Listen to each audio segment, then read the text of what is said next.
পশ্চিম মেদিনীপুরের পূর্ণিমা বারিকের কথা নিশ্চয়ই আপনাদের মনে আছে। নিউজ 18 বাংলায় সেই খবর আপনাদের দেখায়, জীবিত থেকেও মৃত ছিলেন তিনি।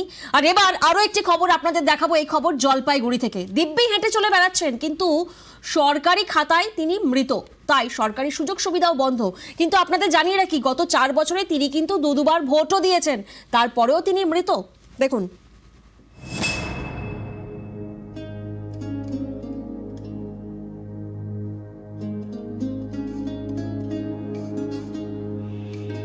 জলপাইগুড়ির বানারহাটের বাসিন্দা রঞ্জিতা মজুমদার বার্ধক্যের জেরে শরীর ভেঙেছে, শুনতে এবং দেখতে সমস্যা হয়, লাঠিতে ভর দিয়ে হাঁটেন।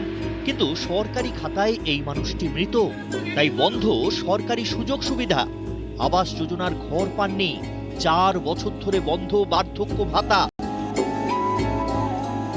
বৃদ্ধার দাবি, দুয়ারে সরকার থেকে পঞ্চায়েতের দুয়ার, বিভিন্ন জায়গায় ঘুরেছেন, কোনো সুরাহা হয়নি।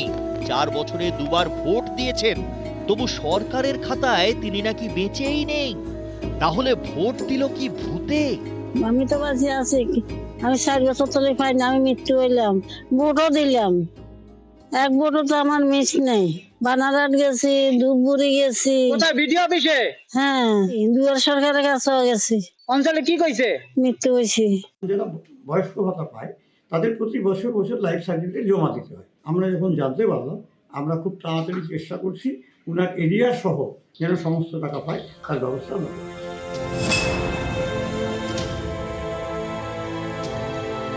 পূর্ব মেদিনীপুরের মহিষাদলের বাসিন্দা আয়েশা বিবি।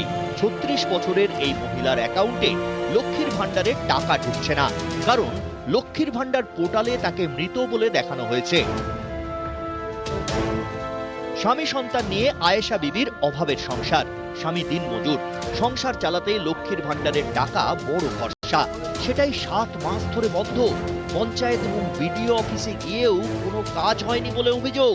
যখন বই আপডেট করতে গেছে তখনই বুঝতে ধরা পড়ে গেছে লক্ষ্মীর ভান্ডার টাকা 6-7 মাস বন্ধ হয়ে গেছে।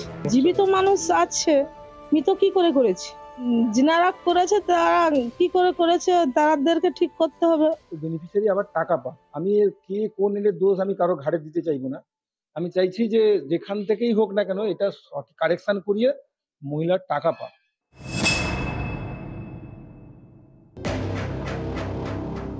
একই সমস্যায় পড়েন পশ্চিম মেদিনীপুরের দাসপুরের পূর্ণিমা বারিক। লক্ষ্মীর ভান্ডারে তাকে মৃত দেখানো হয়, বন্ধ হয়ে যায় সরকারি ভাতা। নিউজ 18 বাংলার খবরের জেরে তৎপর হয় প্রশাসন। মৃত থেকে জীবিত হন পূর্ণিমা।